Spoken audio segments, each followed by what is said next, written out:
অনেক বছর আগের কথা। কোনো এক ভুট্টা ক্ষেতের পাশে একটি গাছের ডালে টুনি পাখি বাসা বানালো, আর তার মধ্যে সে দুটো ডিম পারলো। কিছু সময় যাওয়ার পর সেই ডিম ফুটে দুটো সুন্দর সুন্দর বাচ্চা বের হলো।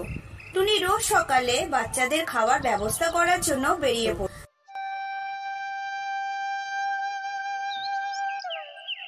আর বিকেলের মধ্যেই নিজের বাসায় ফিরে আসতো। বাচ্চারা তার মাকে দেখে অনেক খুশি হতো। একদিন যখন টুনি বাসায় ফিরল, তার বাচ্চারা অনেক ভয়ে ছিল। তারা তার মাকে বলল, কৃষক এসেছিল, সে বলছিল ভুট্টাগুলো সব পেকে গেছে, কালকে ছেলেকে পাঠাতে হবে এগুলো কাটার জন্য। টুনির বাচ্চারা তখন তার মাকে বলল, বাসাটা ভেঙে গেলে তারা কোথায় থাকবে, কোথায় যাবে?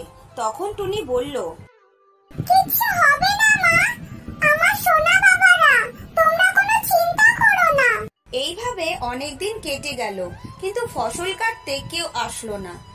এইদিকে টুনির বাচ্চারাও আস্তে আস্তে বেশ বড় হতে লাগলো। একদিন টুনি যখন বিকেলবেলা খাবার নিয়ে বাড়িতে আসলো, বাড়িতে এসে দেখে বাচ্চারা অনেক চিন্তিত। টুনি তাদেরকে জিজ্ঞাসা করলে বাচ্চারা বলে, কৃষক আজকে আবার এসেছিল মা।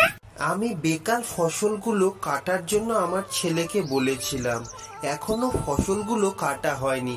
কালকে আমি ফসলগুলো কাটার জন্য 2-3 জন মজদুর পাঠাবো। কিচ্ছু হবে না বাচ্চারা, তোমরা নিশ্চিন্তে থাকো। পরের দিন সকালবেলাও কেউ আর ফসল কাটতে আসলো না। এইভাবেই বেশ কয়েকদিন কেটে গেল। একদিন বাচ্চারা তার মাকে বলল, মা মা, কৃষক এসেছিল, সে অনেক রেগেছিল। আমি বেকার লোকের ওপর ভরসা করি, কালকে আমি নিজেই আসবো ফসলগুলো কাটতে, নইলে এই ফসলগুলো সব নষ্ট হয়ে যাবে। এই কথা শুনে টুনি তার বাচ্চাদেরকে বলল, তোমরা রেডি হয়ে থাকো, কালকে ফসল কৃষক কাটবে।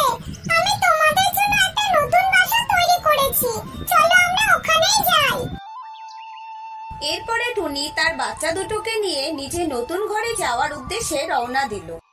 টুনির বাচ্চারা তার মাকে জিজ্ঞাসা করলো, মা তুমি কেমন করে বুঝলে যে কৃষক আজকে ফসল কাটবে? এই শুনে টুনি বলল, দুইবার কৃষক অন্যের উপর ভরসা করেছিল, এর জন্যই কাজ না হওয়ার সম্ভাবনা বেশি ছিল। আজ যখন কৃষক নিজের থেকে